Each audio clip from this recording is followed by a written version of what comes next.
Di perjalanan pulang, Top pun berjumpa dengan ayahnya dan mereka pulang bareng.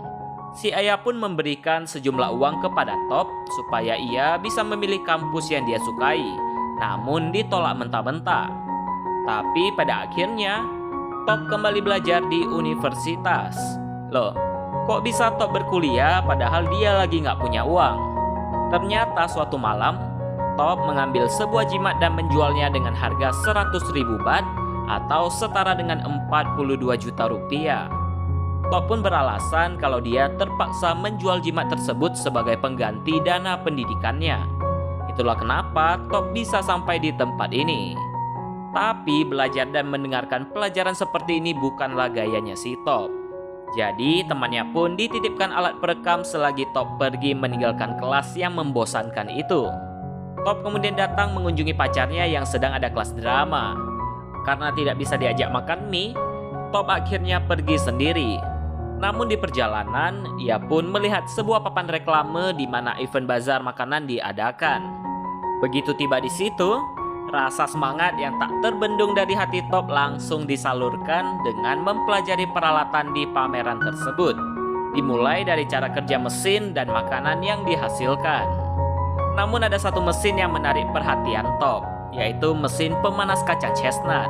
Dan sudah bisa ditebak, Top kembali ke rumah dengan menyewa mesin tersebut. Ayahnya berkata, "Padahal kamu bisa membeli mesin otomatis ini di pasar dengan harga yang lebih murah daripada harga sewa." Namun apa boleh buat, Top segera mencari penjual chestnut untuk mempelajari cara mengolah kacang itu. Dimulai dari mencelupnya untuk memisahkan kacang berkualitas baik dan buruk, sampai kepada cara merosting kacang yang benar. Di samping Top sibuk merintis bisnisnya, temannya yang khawatir ini pun terus berusaha menghubungi Top. Tidak sampai di situ, Top juga mencari cara supaya chestnut tersebut bisa awet dan tahan lama. Akan tetapi,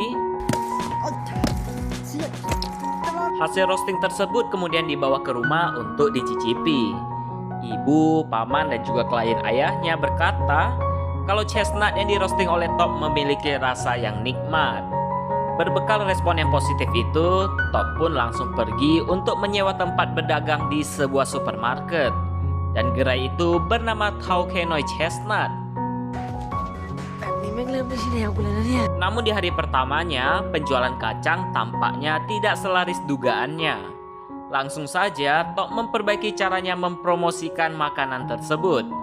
Si paman pun diminta untuk berteriak dengan kencang seperti yang dilakukan oleh pemilik gerai di sebelahnya.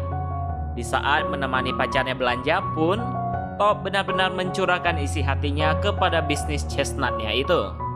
Dengan serius, Top pun terus memperhatikan bagaimana cara pedagang ini mempromosikan jualannya.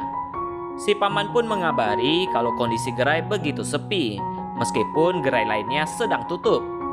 Tapi Top pun terpaksa menutup telepon karena pacarnya terlihat marah dan cemburu. Dikiranya Top sedang main gila dengan cewek lain secara sembunyi-sembunyi.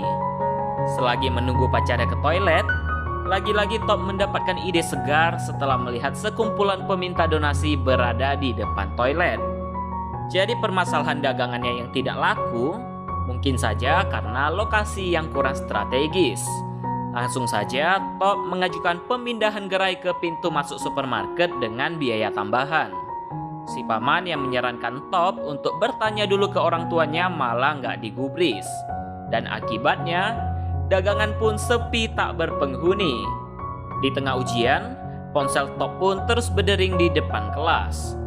Top yang meminta izin untuk menjawab panggilan itu tidak diperbolehkan karena bisa dianggap melakukan kecurangan. Tapi karena hatinya begitu gelisah, Top akhirnya memilih untuk meninggalkan kelas dan melanjutkan bisnis.